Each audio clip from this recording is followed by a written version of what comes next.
name's Danielle Hussey and I am part of the Girl Guides. Welcome to the Cassowary Coast CCIN's weekly segment in our 2019 July 25th newspaper edition.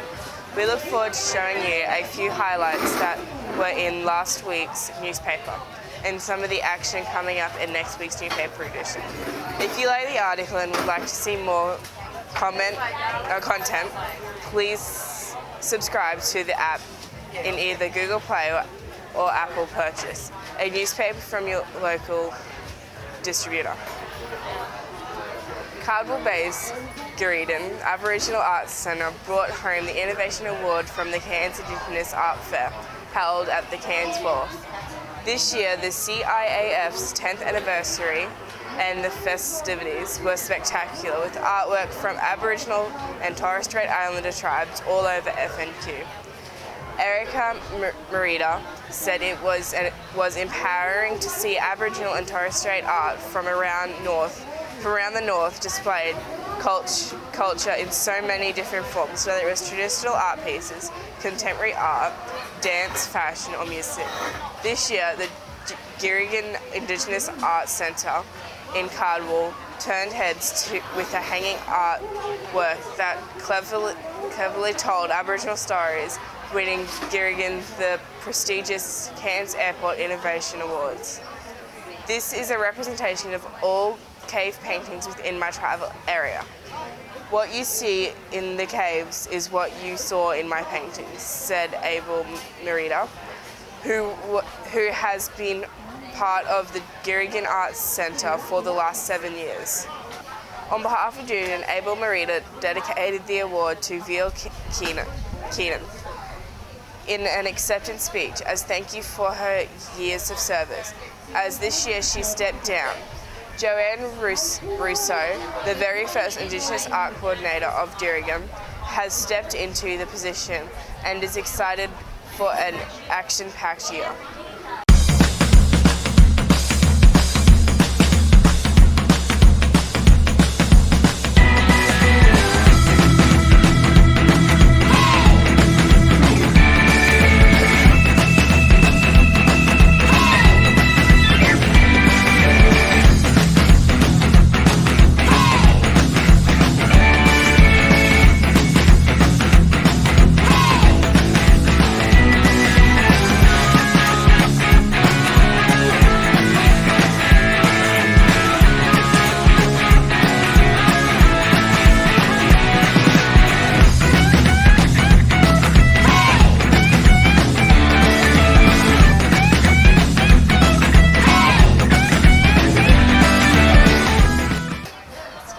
Steve Hunt's message is not that Steve Hunt is back in Tully.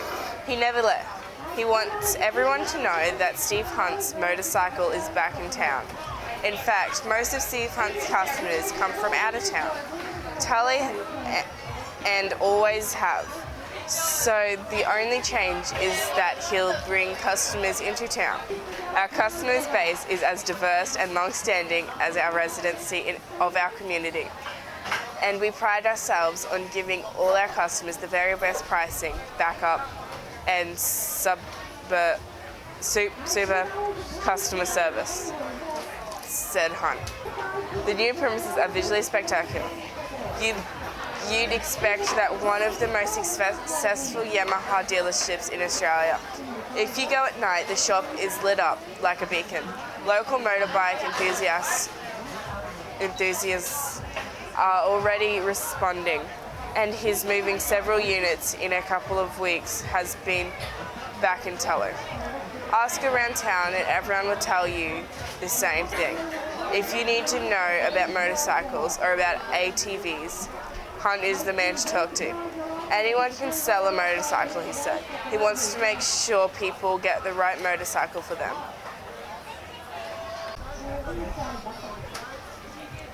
The 5D Shield, held at Innisfail Bowls Club from July 16 to 19, has been held a huge success with 60 lady bowlers from across the region, leaving with many fond memories of their time in the far north.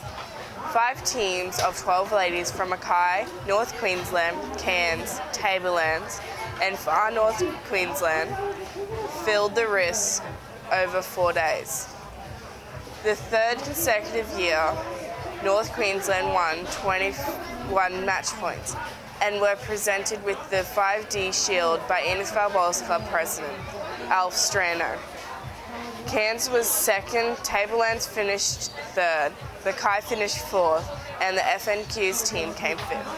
The best performing individual team of 4 with the highest score was Cairns.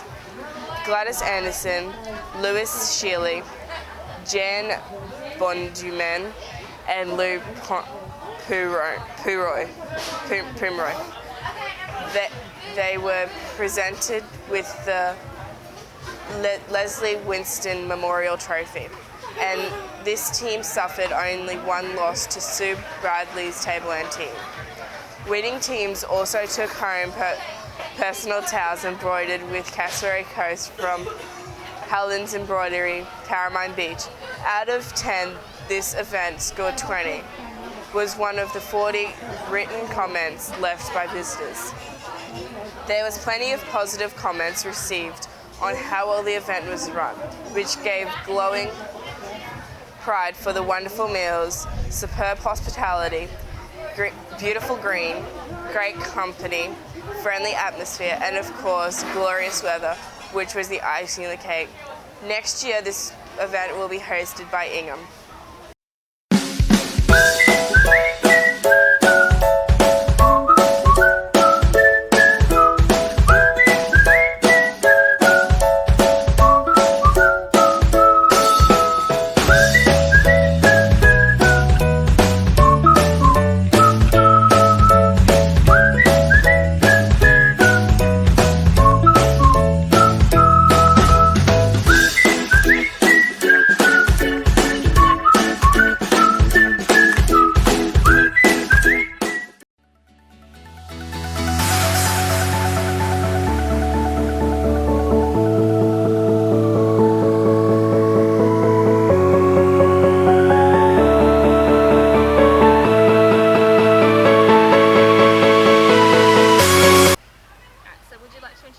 Yeah, I'm Rick Taylor. I'm the Division 2 Councillor for the Cassowary Coast Regional Council.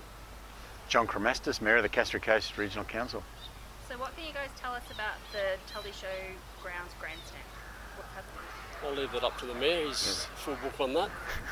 Yeah, at the moment we are at a stalemate in that the grandstand funding from the state government has been approved and our heads of agreement has been executed and signed.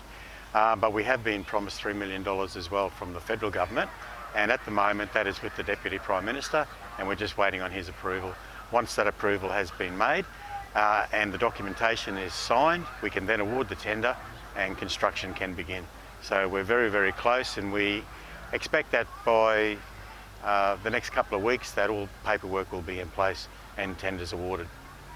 And there has been a lot of work done in the background while waiting on those approvals. The plans have been drawn up and picking colours and furnitures and fixtures. They've been running through that process as well while they've been waiting. So when the approval does come through, they can hit the ground running and get on with it, because everyone's really excited in Tully for it to go up. In a perfect world, we'd love to see construction completed before the start of the CDRL season next year, but worst case scenario, it will definitely be ready for the Tully Show next year. What are the key benefits of the grandstand? The overall design will help to cater for the 19 user groups. So not only is it just a rugby league grandstand, it'll absolutely support the showground, the show society. There's 4 change rooms underneath, there's referees rooms, ladies facilities, etc. So it'll cater and seat 600, nearly 700 people, and also at the back there'll be a function room.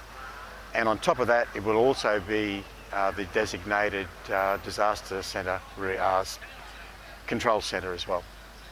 Apart from being a great sporting facility for the local users groups that are based in Tully, I see it as a great economic activator, because it will give us the ability to attract teams from Cairns and Townsville, because we're halfway in between, we're about to host regional sporting events, whether it be rugby league or school carnivals of that nature, so bring people into town, which is good for the local economy.